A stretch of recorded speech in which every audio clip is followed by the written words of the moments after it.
اعوذ باللہ من الشیطان الرجیم بسم اللہ الرحمن الرحیم۔ موت زندگی کی سب سے بڑی حقیقت ہے۔ ہم اسے بلائے رکھتے ہیں، ہم اسے اپنے ذہنوں سے دور رکھتے ہیں۔ خدا کے منکر پیدا ہوئے لیکن موت کا انکار کرنے والا کوئی پیدا نہیں ہوا۔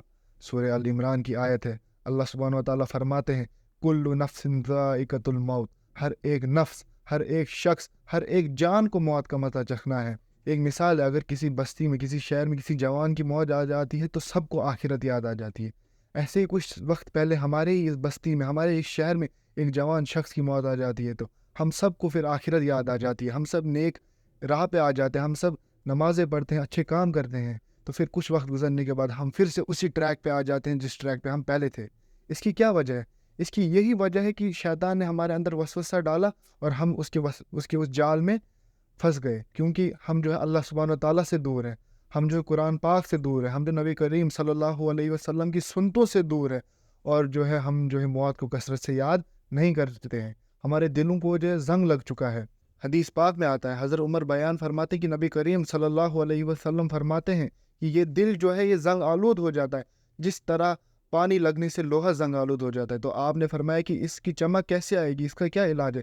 تو آپ صلی اللہ علیہ وسلم نے فرمایا کہ موت کو کثرت سے یاد کرنا اور قرآن کی تلاوت کرنا۔ میرے بھائیوں اور بہنوں، ہمیں موت کو کثرت سے یاد کرنا ہے۔ ہمیں کچھ معلوم نہیں کہ کس جگہ ہمیں موت آ جائے۔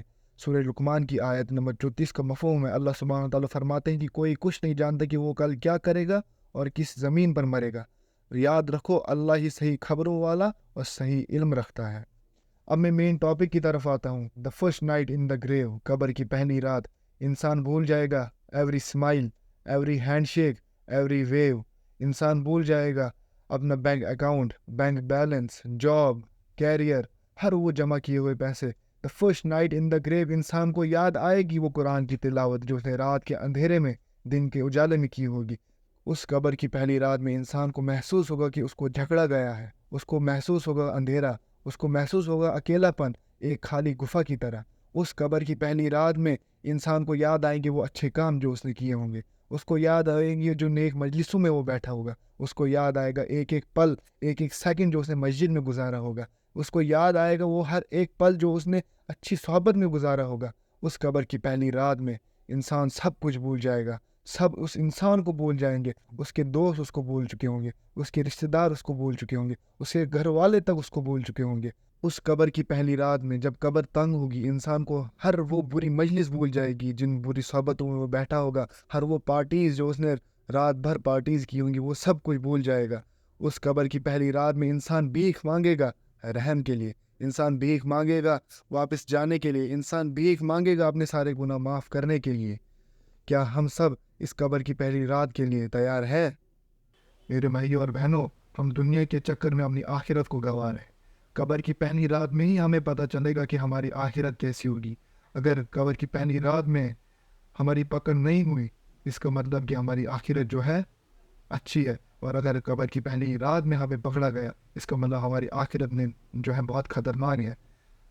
حدیث میں آتا ہے، نبی کریم صلی اللہ علیہ وسلم فرماتے ہیں کہ جب مردے کو دفن کیا جاتا ہے، جو اس کو دفنا رہے ہوتے ہیں، جب وہ لوٹ رہے ہوتے ہیں تو مردہ جو ہے ان کی جوتوں کی آواز سنتا ہے، تو اس کے بعد دو فرشتے آتے ہیں اور وہ اسے بٹھاتے ہیں۔ اب میں پہلے بتاتا ہوں کہ یہ دو فرشتے کون ہیں۔ یہ دو فرشتے جو منکر اور نکیر ہیں۔ حدیث میں ان کے بارے میں آتا ہے کہ یہ منکر جو نکیر ہیں، ان کی جو آواز ایک کڑکتی ہوئی آواز ہے، ان کی آنکھوں سے جو ہے تیز روشنی آ رہی ہوگی جس سے آگ جو ہے برس رہی ہوگی، اور جب یہ چلائیں گے مردہ بھی ان کی آواز سے ڈرے گا، اور ان کے لمبے لمبے دانت ہوں گے جو زمین کو چھو رہے ہوں گے، تو اور ان کا جو اپیرنس ہوگا یہ ہر شخص کے لیے ڈیفرنٹ ہوگا، کہ یہ نہیں کہ جو ہر ایک کے لیے سیم ہوگا۔ مومن کے لیے الگ اور کافر کے لیے الگ، منافق کے لیے الگ، ہر ایک کے لیے ان کا اپیرنس جو ڈیفرنٹ ہوگا، اور وہ ٹریٹ بھی جو ہے اس شخص کو اسی طریقے سے کریں گے جس طریقے سے اسے اپنی زندگی دنیا میں بسر کی ہوئی۔ ایک مومن کو وہ اچھے طریقے سے ٹریٹ کریں گے، اور ایک کافر منافق کو اسی کو ٹارچر کریں گے، اس کو ستائیں گے۔ اب میں واپس اس حدیث کی طرف آتا ہوں کہ وہ دو فرشتے جب آئیں گے اور اس مردے کو بٹھائیں گے اور اس کو بتائیں گے کہ بتا یہ شخص کون ہے، یعنی وہ نبی کریم صلی اللہ علیہ وسلم کو چہرہ مبارک اس کو دکھائیں گے اور پوچھیں گے بتا یہ شخص کون ہے، اور جو مومن بندہ ہوگا وہ جواب دے گا کہ یہ میں گواہی دیتا ہوں کہ یہ اللہ کے نبی اور اس کے رسول ہیں۔ تو وہ فرشتے اس سے کہیں گے، اس جواب پر وہ فرشتے اس شخص سے کہیں گے کہ دیکھ یہ تیرے جہنم کا ٹھکانہ ہے، लेकिन अल्लाह ताला ने तेरे लिए इसके बदले जन्नत में एक घर बना लिया है। और रही अब काफिर की बात, तो काफिर और मुनाफिक क्या जवाब देंगे? वो कहेंगे कि जब उनको दिखाया जाएगा बता ये कौन है, तो वो बताएंगे कि मैं नहीं जानता। तो वो बताएंगे क्यों? कहेगा कि मैंने लोगों को कहते सुना था, लेकिन मैंने कभी इन चीज़ों पे गौर नहीं किया। वो बताएंगे नहीं, तू झूठ बोल रहा है, ना तो तूने अच्छे लोगों की पैरवी की और ना तूने कभी कुछ समझा। तो वो फिर उसको इतनी ज़ोर से एक हथौड़े से मारेंगे कि इंसान और जिन के अलावा तमाम मखलूक़ात जो उसके इर्द गिर्द होंगी, सब वो चीज़ सुनेंगी। दूसरी हदीस में आता है, नबी करीम सल्लल्लाहु अलैहि वसल्लम फरमाते हैं कि जब मुर्दे को दफन कर दिया जाता है तो उसके बाद दो फरिश्ते आते हैं और उससे बिठाते हैं और उससे सवाल पूछते हैं कि तुम्हारा रब कौन है, या फला शख्स तुम्हारा रब कौन है। और जो मोमिन बंदा होगा वो इन सवालों का जवाब इस तरीके से देगा कि जब उससे पूछा जाएगा कि तुम्हारा रब कौन है, वो बताएगा कि मेरा रब जो है अल्लाह है। तो उससे दूसरा सवाल पूछा जाएगा तुम्हारा दीन क्या है, तो वो जवाब देगा मेरा दीन जो है इस्लाम है। उससे तीसरा सवाल पूछा जाएगा तुम्हारा नबी कौन है, तो वो जवाब देगा मेरा नबी जो है नबी करीम सल्लल्लाहु अलैहि वसल्लम है। तो उससे फिर चौथा सवाल पूछा जाएगा कि तुम्हें ये सब किस तरीके से मालूम है, तो वो जवाब देगा कि मैंने अल्लाह सुब्हान तआला की किताब को पढ़ा, मैंने समझा और मैंने उस पर ईमान लाया। तो फिर जो है आसमान से पुकारने वाला एक आवाज़ देगा, बताएगा कि इस शख्स ने जो है सब सच बोला है, तुम इसके लिए जन्नत का बिछोना बिछा दो, इसको जन्नत का लिबास पहना दो। फिर उसके लिए जो जन्नत की एक खिड़की खोली दी जाती है, जहाँ से खुशबूदार जन्नत की हवा उसकी कब्र की तरफ आती है, और उसकी कब्र को इतना खोल दिया जाता है जहाँ तक उसकी नज़र पहुँचती है।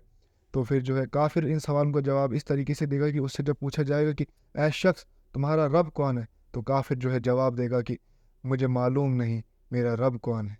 तो उससे जब दूसरा सवाल पूछा जाएगा कि तुम्हारा दीन क्या है, वो बताएगा हाई हाई मुझे मालूम नहीं। जब उससे तीसरा सवाल पूछा जाएगा कि तुम्हारा नबी कौन होगा, वो बोलेगा मुझे मालूम नहीं। तो आसमान से पुकारने वाला आवाज़ देगा कि ये शख्स जो है झूठ बोल रहा है, तुम इसको लिए जहन्नम जहन्नुम का बिछोना बिछा दो। फिर उस शख्स को जहन्नुम का लिबास पहनाते हैं और उसकी कब्र को इतना तंग किया जाता है कि उसकी पसलियाँ इधर से उधर हो जाती। मेरे भाई और बहनों, हम लोग सोचते हैं कि हमें मौत कभी भी नहीं आएगी, हम दुनिया के किसी भी कोने में क्यों ना चले जाएं, हम ज़मीन की तह तक क्यों ना चले जाएं, मौत हमें आएगी आएगी। सूरह निसा की आयत है जिसमें अल्लाह सुब्हान तआला फरमाते हैं कि तुम जहाँ कहीं भी हो मौत तुम्हें आ पकड़ेगी। यानी हम कहीं भी चले जाएं मौत हमें आएगी ही आएगी। मेरे भाई और बहनों, हम लोग जो गौर करें हम अपनी ज़िंदगी में क्या कर रहे हैं, हम लोग गौर करें कि हम लोग किस ट्रैक पे जा रहे हैं, कि हमारा जो मकसद है ज़िंदगी में आने का, क्या हम उस मकसद को पूरा कर रहे हैं। हम लोग जो है अपनी ज़िंदगी किस तरह बसर कर रहे हैं। एक हदीस है जिसमें नबी करीम सल्लल्लाहु अलैहि वसल्लम फरमाते हैं अद-दुनिया सिजनुल मोमिनी व जन्नतुल काफिर। ये दुनिया जो है मोमिन के लिए कैद खाना और काफिर के लिए जन्नत। यानी हमें इस दुनिया में एक राह चलते मुसाफिर की तरह रहना है, हमने इस दुनिया में एक अजनबी की तरह रहना है। यानी अगर हम देखिए हम किसी नए शहर में जा रहे हैं, किसी नए मुल्क में जा रहे हैं, तो ना हम वहाँ किसी को जानते हैं ना कुछ। हमारा जो काम होता है वो हम चाहते हैं कि हम जल्दी जल्दी वो अपना काम ख़त्म करके वापस चले आएँ। वैसे हमने इस दुनिया में रहना है, हमारा असली ठिकाना तो आखिरत है। हमने इस दुनिया में वैसे ही रहना है कि जैसे हम कुछ अपना काम करने यहाँ आए हैं। असली ठिकाना तो हमारा आखिरत है। तो मेरे भाई और बहनों, अगर हमसे गुनाह हो रहे हैं, हम उन गुनाहों को ख़त्म कर दें।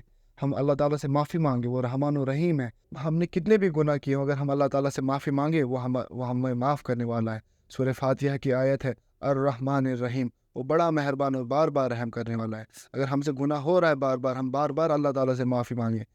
तो मेरे भाई और बहनों, हम यही करें कि हम ज़्यादा से ज़्यादा अच्छे काम करें, हम नमाज़ें पढ़ें, हम अपने नफ्स पे काबू करें। अगर हम जन्नत चाहते हैं हमें अपने नफ्स पे काबू करना है। वो अम्मा मन खाफ मकाम रब्बिही व नहन नफ्स अनिल हवा फ़इन्न जन्नतल हियल मावा।